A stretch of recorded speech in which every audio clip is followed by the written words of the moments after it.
Today, we're going to be talking about carburetors. And on most mowers, there are two different types of carburetors. You have your gravity-fed carburetor, where the carburetor usually sits lower than the gas tank, and the fuel comes into the carburetor through the fuel line by way of gravity. Ergo the name gravity-fed. And there's also a diaphragm carburation system where the carburetor has a diaphragm in it and the fuel is pulled up into the carburetor or pulled through the carburetor by way of the diaphragm. And usually with a diaphragm carburetor, there's some degree of fuel pump system, so to speak. But today, we will be talking about a gravity-fed carburation system.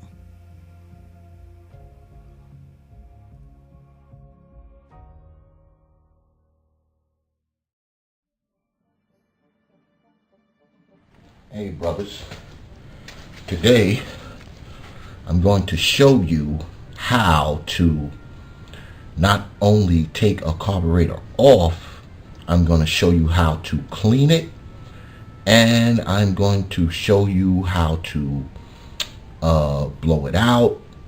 And if I look inside this carburetor and it needs to be rebuilt, I'll go ahead and do that for you too. I don't know what's going on with this carburetor. This is something that just came into my shop the other day. Let's get started. Now, today we're looking at a Toro 6.5 horsepower engine, just a regular push mower. You know, it has a few bells and whistles on it, but it's pretty simplistic. Today we will be taking off a Tecumseh carburetor. Now, there are many different kinds of carburetors. Like I said earlier, you have your gravity feed carburetors and you also have your diaphragm feed carburetors. But today we're going to be doing the gravity feed carburetor. And this one is a Tecumseh, so it's a little different than, say, a Briggs & Stratton or Kohler or something like that, because to get it off, we're going to have to take the muffler off first, as opposed to just, taking the carburetor off. So, let's get started. Now, the first thing you want to do is take these here. See, these are just a little pair of needle nose vice grips that I have, kind of fashioned to be hose pinch clamps. Notice you can see the rubber on the tips here. That's to keep from cutting into the hose that comes off of the gas tank, so you don't ruin the hose and have something else to fix. There's basically just two rubber hoses over the ends. You make sure you get your adjustment right. You may have to test it a couple times. I've been doing this for a very long time, so they're pretty much already set. But, depending on the width of your hose, whatever you got, you may have to adjust your little grip pliers or whatever. What I like to do is I go ahead and I just cut it off right there. That'll stop any extra gas flow when you take this carburetor off. That'll stop the gas flow of the carburetor, and it won't be running all over the damn place and all over you. So, first thing we got to do, like I said, is we have to take off the muffler. Now, this is going to be a 7/16 socket. See that? But see, I'm lazy, and also for time constraints, instead of putting it on my ratchet, which is here, I'm going to put it on my drill. Get that off. Alright, those two bolts there. Pull those out.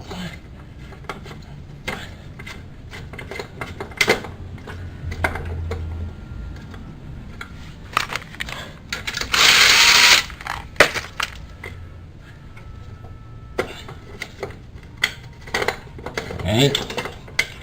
Now, take your carburetor, your muffler, get that out the way.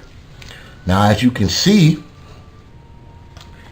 here and here, there are two Phillips head bolts, or 8mm bolts. They may be 3/8 or 10mm, but usually with the Tecumseh, it's usually Phillips heads. You stick your Phillips head screwdriver in there, give it a few turns. I actually could have used my drill for this too, but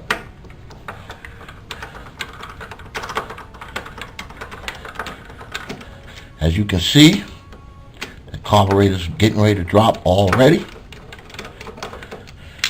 Get those bolts out of there. Alright. And what's very important, brothers, make sure you keep track of all your bolts and screws and remember where they go. Alright? What I like to do with my bolts is I usually lay them pretty close to where I'm going to work. And I have to remember where they go. Now, I've been doing this for a long time. I've been doing this for almost 30 years. So it's a little different for me. But for you do-it-yourselfers, first time do-it-yourselfers, you probably want to take those bolts and put them, somewhere. Put them on a piece of paper, or better yet, get a like a magnetic parts holder. Put them in there so they don't get lost. You step on them, and you put them somewhere where you can easily grab them. But for now, I'm just going to put them right here. Now, our carburetor is loose. It's hanging. We see that, right? Now, up here, you have this external hose here. This is basically for air. All right, there's no fuel coming out of that or anything. That's part of the priming system for the carburetor. So you just kind of slide that off. Notice nothing comes out of there. It's basically for air. That's all it's for. Now you move the light. Get a little in. I don't know if you guys can see. Lighting isn't that great in here. This old dusty shop. But you look here and you see this piece of linkage here and this piece of linkage here. These are your linkages. Very important to remember how they go. Very important. You get them crossed up. The mower may not start, or it may rev high, or you may have problems with your starting or your running, because this is very sensitive, and all of this stuff is here for a reason. The spring, these linkages, they're here for a reason. So you have to make sure, even if it means taking a picture of it with your cell phone or something, to know how they go, because you want to remember this, because it's going to be very important when you put this thing back on. Right? So what you want to do is you want to grab a pair of needle nose pliers. Okay, very simple tool, only costs a couple bucks. Nothing fantastic or technological about it. It's basically just a pair of pliers with a long skinny nose. Grab your linkage. Grab this spring off the Tecumseh carburetor. Pull it up and back, and it falls right out. Alright? Now, your other linkage, because the way this thing is hooked in, it's beveled. So it's only going to come out a particular way. Okay? It's only going to come out a particular way. So, the best thing you can do is reach around with your needle nose, grab that hose clamp. Alright? Grab that hose clamp. Slide that back. Alright? Slide your hose clamp back.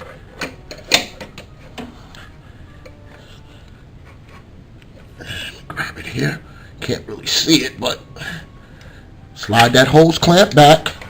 Then slide your hose off.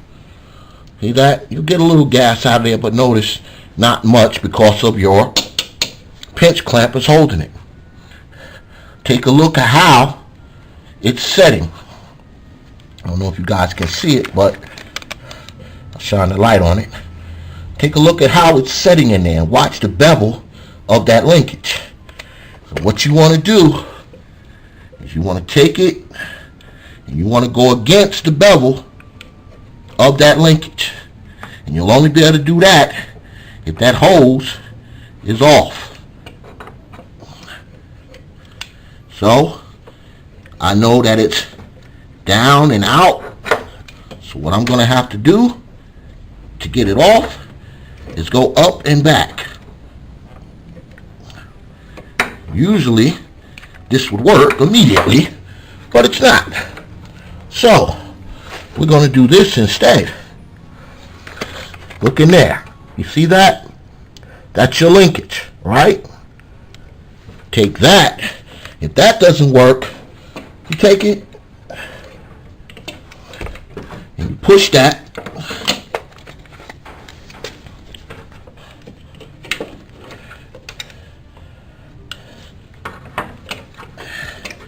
It gives me problems. You push it and move it, and see, it'll come right out of there. Now if you look down in there, I don't know if you guys can see, there's a hole right here, right? See that hole? This linkage is going to go behind that hole and back into it. Remember, behind the hole and back into the hole. Now, what I would suggest, you see that there? Take that out so you don't lose it. But remember which hole it goes into. Okay? Gotta remember, you don't want to put it in the wrong hole. Remember which hole it goes into. Lay that there. Right?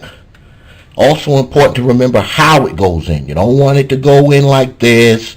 You want it to go in top to bottom. Remember that. Very important, brothers. Now, our carburetor's out. Right? It's out. So, you want to take this one, looks like a 1/2 inch. So you basically take a ratchet, 1/2 inch socket on your ratchet, swift turn,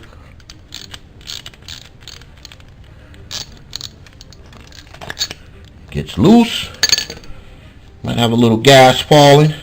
Make sure you have a towel or something underneath to catch that. It's not a lot of gas, but some will come out. Just to make sure you ain't smoking or nothing like that. You take this brass bolt out the bottom. Be careful with it because this brass bolt usually has a washer on it, which is usually a rubber or fiber or carbon washer. You don't want to lose that, all right? Because that washer is going to keep gas from leaking out of your carburetor. You take this and make sure you put it somewhere. Remember, we talked about parts. You take this and you make sure you put it somewhere where you can put your hands back on it. Now, this here, our carburetor bowl. This is what holds your gasoline, okay? That'll slide right off. What you want to do is give a look-see inside that carburetor. Now, when you take this bowl off, you're going to see a rubber washer. Very important that you keep track of that as well. Put that there. Now we're going to get to cleaning this carburetor. I look inside here. I look inside the carburetor and I do see, you can see in there, there is some grime in there. You know, there's some black grime or grease or something in there. Now, this carburetor should be clean. I mean, there should be nothing in there. Absolutely Nothing should be in there. So what you want to do is let me see. Of course, I don't have a damn rag handy. Hold up, y'all. I'll be back in 2 seconds. Here we go. Take your carburetor. Set your carburetor down somewhere. All right? In that bowl. See that? You want to take your rag and get that grime out of there. Get that out. All right? Because like I said, that bowl should be clean. Should be able to eat out of it. Only thing that should be in there is gasoline. Now, I wiped all the grime out. If you have a air compressor with an air wand, won't hurt to do that. Blow that out. It's not too bad, so I can just basically blow it out and wipe it and get all the grime out of it. See that? All the grime's out. So you take that and you put that over there. Now, you take the rest of your carburetor. This here is your float, right? Now your float hangs on a rod, right? Hangs on a rod. That's what makes it go up and down, because what happens is when that bowl that I just showed you gets filled with gasoline, this float floats to the top and it closes something called the needle valve, which I will show you in a few minutes. So we want to take a look in this, right? So what do?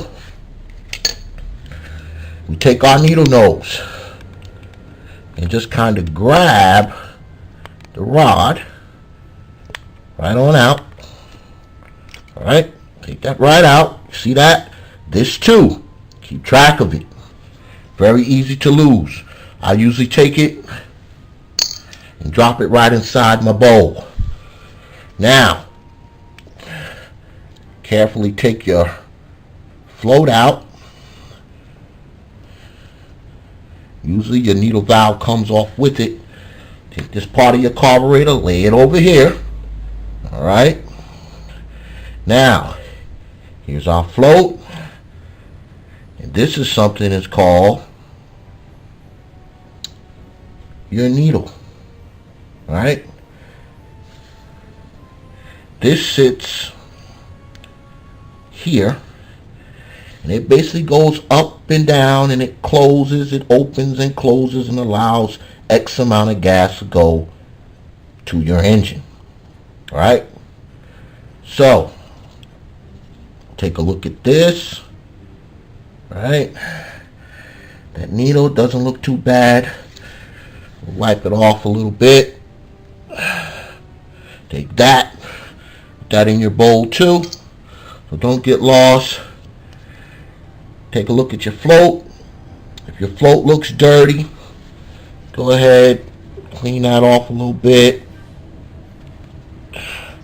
Doesn't look too bad. This carburetor actually doesn't look too bad.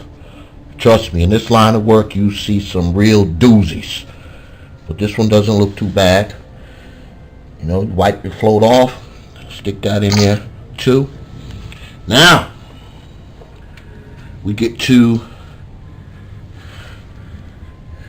your bottom bolt. Now, on most of these, what you'll see that it's hollow on the inside, and there's usually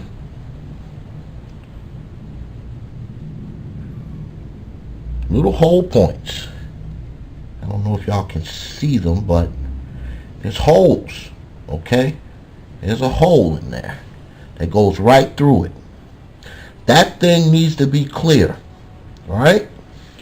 So, what I would normally do is take a piece of real fine wire and go through that hole, all right? Real piece of fine wire. As a matter of fact, let me go get that, because I want y'all to see what you need to do. because I can tell you all day long, but it'll probably be better if I show you. What I usually do is I take a real fine piece of wire like so. And I take it and I run it through. Let me put the light on it so you guys can see it. I usually run it through. Probably should have on my damn glasses. That'd probably be a good idea. Yes. I usually run it through here. Right? See that? It should be able to come out the other side. So that's dangling on there. That means that that's clear. And also, what I do is I take that same wire and I run it down through the middle.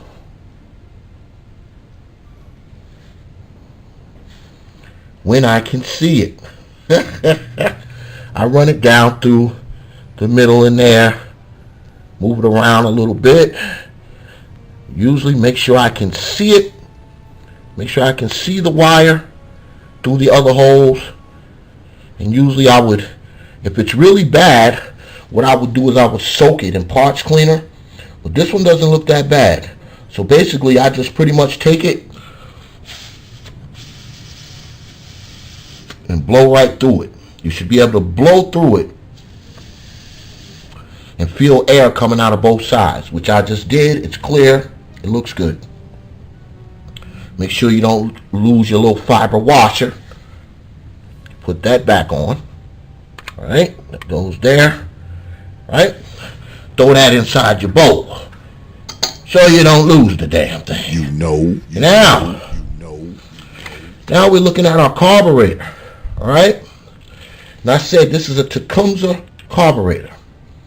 Now there's not a lot to it, to be honest. You know, there's not a lot to it. You look at it, see how it looks. Is any debris? Is it any shavings? Is it any grime? Is it any, build up carbon? Any of that? Like I said, this carburetor is actually pretty clean. I mean, it's pretty clean. Some of them won't be. Now, if you happen to run into one that's not clean, what you would do is, or what I should tell you I would do is I do this here.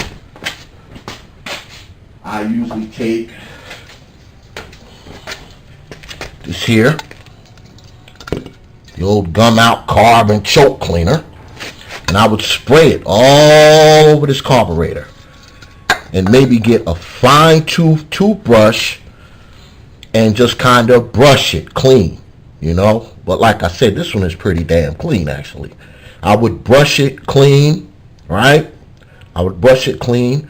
Or what I would do is I would spray some of this on the carburetor. I would spray some of this on the carburetor and blow it with, my air compressor and just blow it through. Blow through here. Blow through here. When you blow through your intake needle valve, your needle valve area, you want to blow this side. You want to blow this way out. Never blow it this way in. Because if you have, say, a Briggs & Stratton carburetor, what you'll do is you'll blow out the needle seat. And that thing is very, very small, and it's a bitch to get them back in. But this is a Tecumseh, so that I don't believe it has a little rubber. There's no little rubber needle seat in there. So you would blow this with your compressed air, right? Blow through here, blow in here, all right? Blow in here. And you also have, in this particular model, you also have an adjustment screw. So what I would do is I would take this screw here out. I don't know if you can see that. If you want to, you take this screw out, right?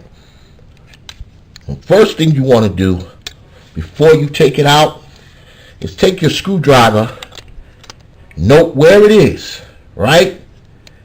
And see how many turns it takes to go all the way in, right?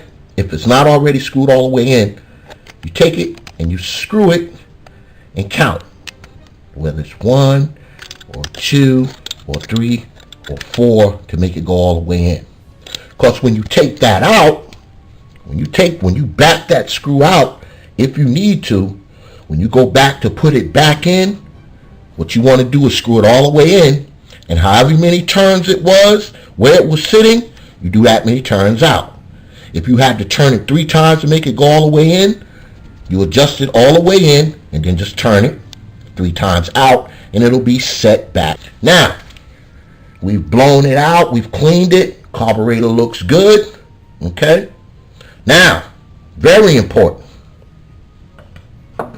if there's gunk inside your carburetor, or gunk, or debris, or green gas, or something that smells like paint thinner inside of your carburetor, it could only have come from one place. That would be your gas tank. So, what you want to do is you're going to take this, get you a can or a pan, or I usually take a antifreeze bottle and like cut the side off of it so it'll lay down flat, leave the top on it, and just cut, maybe the center out of it, and you run your gas off into it. Now this gas seems to be pretty clean, so I'm not even going to go ahead and drain it because, like I said, it looked pretty clean. The carburetor looked clean. But you want to drain your gasoline out of it. All right? You want to drain your gasoline out of it. Drain all the gas out of it. And it probably wouldn't hurt to take your compressed air. If you have it, open your gas tank, stick your compressed air in there with your air wand, and just give it a good blow for 5 minutes. Just blow the hell out of it and just drain, all that bad gas out of there. Just drain it out. All right? Just drain it out, because it doesn't make any sense to clean a carburetor and then put it back on there with the same old dirty gas, especially if the lawnmower's been sitting around for months and months and months. Because contrary to most people I run into in my shop's beliefs, gas does go bad. Does not last forever. Condensation builds up in these plastic tanks. You will get water in it. Sometimes you have dirt in it, and ants and bugs and sand, and then you have whatever debris that you may possibly have inside of your gas jug that you use when you pour it in. All kinds of stuff goes into your gas tank. So you probably want to clean your gas tank out periodically anyway. I know that's what I do. I clean my gas tank out periodically. I dump my gas jugs periodically. Some of them, they get too old. I just throw them out, buy another one, because there's all kinds of crap that floats in the bottom of your gas container.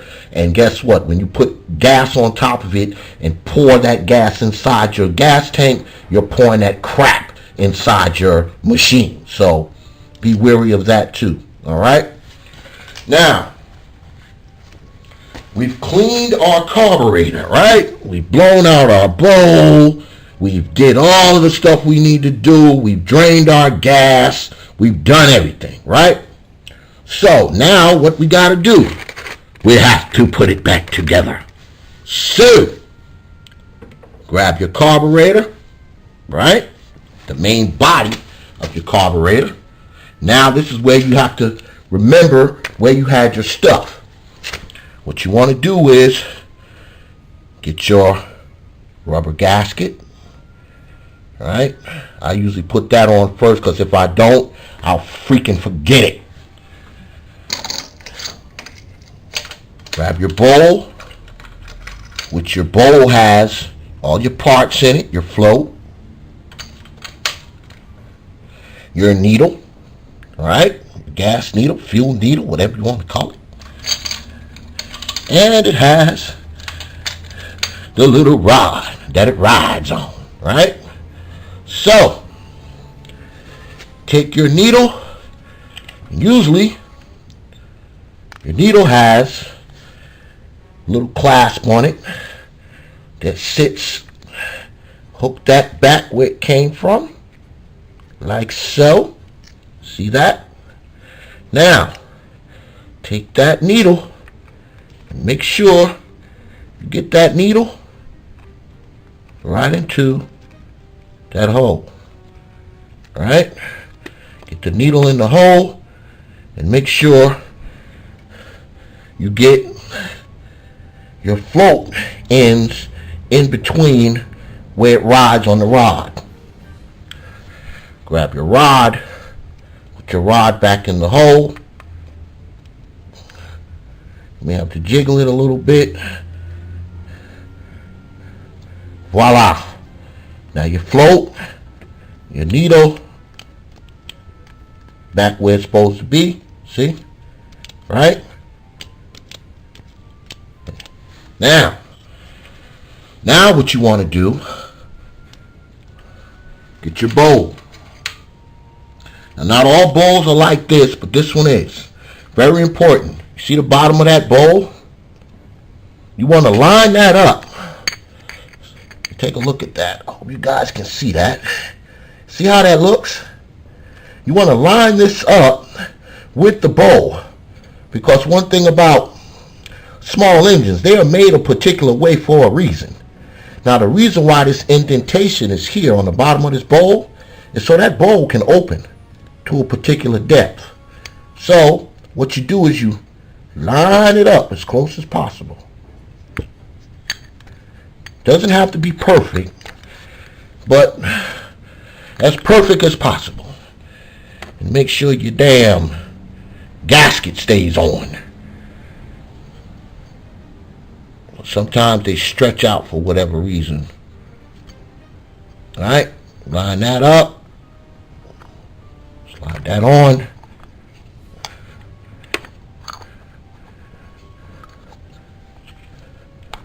Alright, now we got that on. Take our little bolt at the bottom. Make sure we got our fiber washer on it. Screw that back in.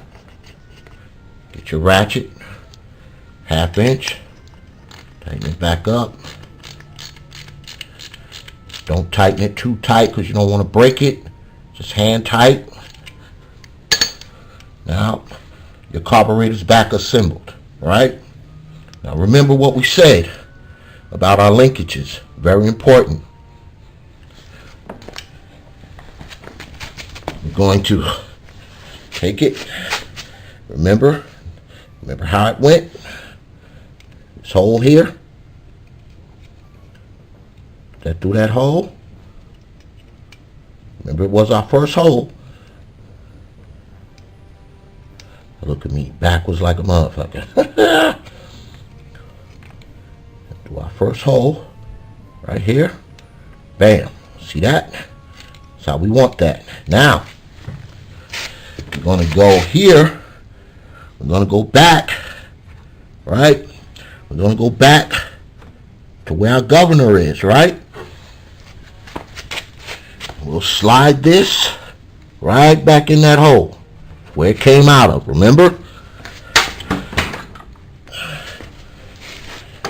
And we're going to do it without knocking our other fucking thing off. You got to shop. There's always shit piled on top of other shit. You're going to go ahead. I don't know if you guys can see it. See if I can get the light in there a little better. That'll help me see the shit too. Take it. And hook it right back in that hole where it came from.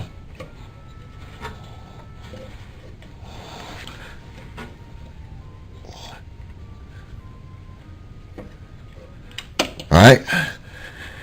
Back in the hole from whence it came. Alright. Now remember what I told you about those linkages. This linkage goes underneath this linkage. But you don't have to worry about that right now. What you want to do is, because with this particular model, once you get this thing in here, it's going to be impossible to get your fuel hose on. So, once you get that first linkage put in there, go ahead, put your fuel hose back on, right, all the way on.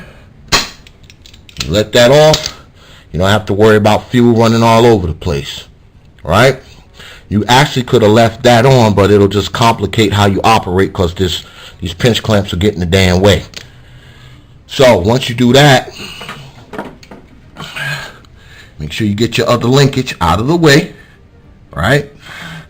That one that came off. Get your other linkage out of the way. And go ahead, take a little pair of pliers and grab your hose clamp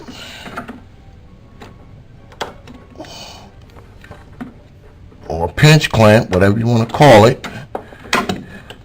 And you take that, grab it. If you can see it, that is. Grab it, slide it. Once you get that, grab your hose clamp and slide it right back up to secure your hose. You don't have to worry about that popping off. Now, you see this linkage here fell the hell off. So you just take it, stick it back in there, stick it back in the hole from whence it came, and put it underneath. Right? Now we're going to do everything we did in reverse. Now once you get that hose on and you got your other linkage back in there, you go ahead and you grab this linkage, and remember, it went underneath this other linkage. Remember what I told you in the beginning. Very important to remember where these things go. Now this one basically just hooked. This linkage just hooked right here to this part of your carburetor. So, and you hook it right back to where it was hooked up to. Right inside that hole. Alright? Now that you got your linkages hooked back up where they're supposed to be, and just kind of give them a check. Make sure they're not hanging or grabbing onto each other or anything like that. Now, you're set to put it back in. So take your two screws or bolts that you took out. Just kind of start them. Alright? I'll move my hand so you guys can see it. Go ahead and start those. See that? Just take them and tighten them right on back up.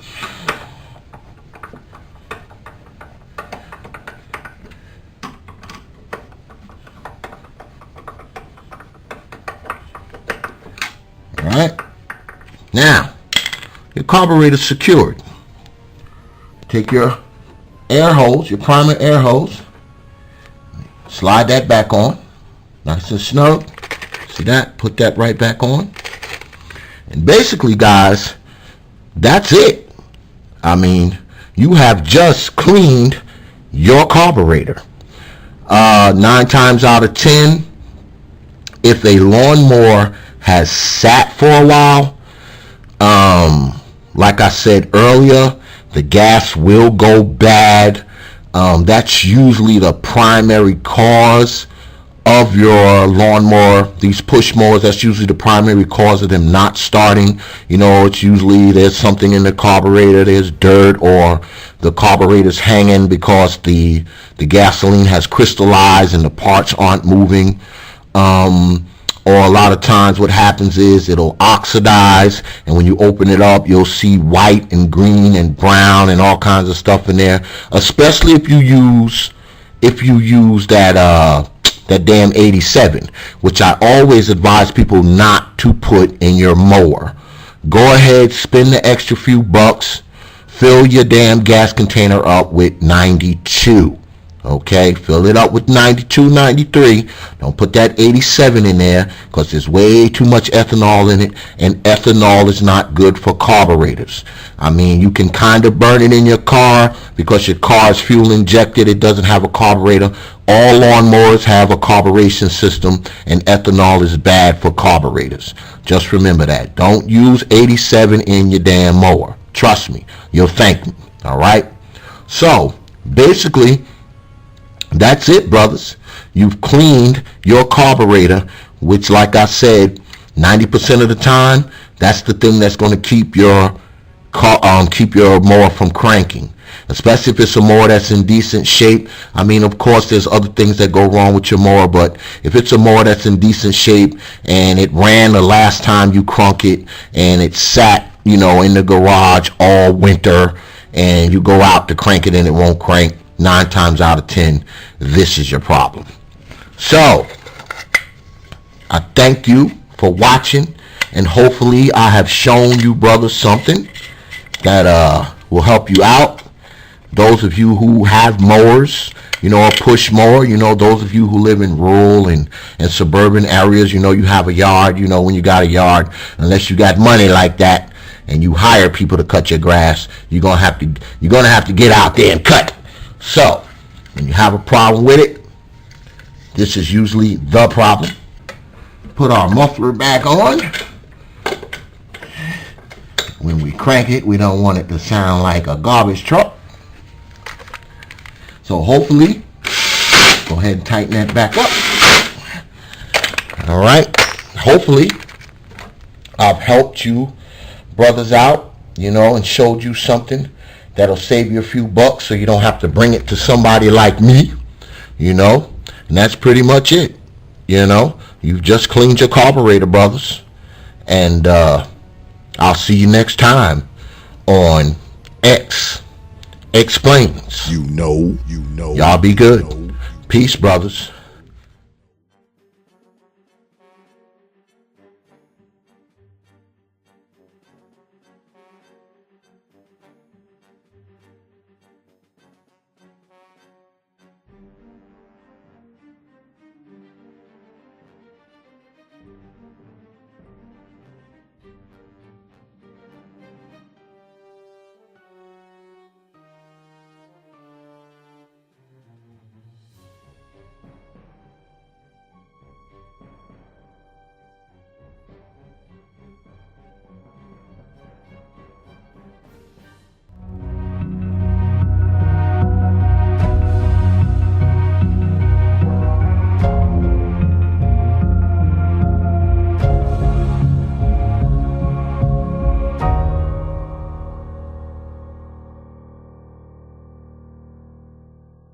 Only from TPOT Media.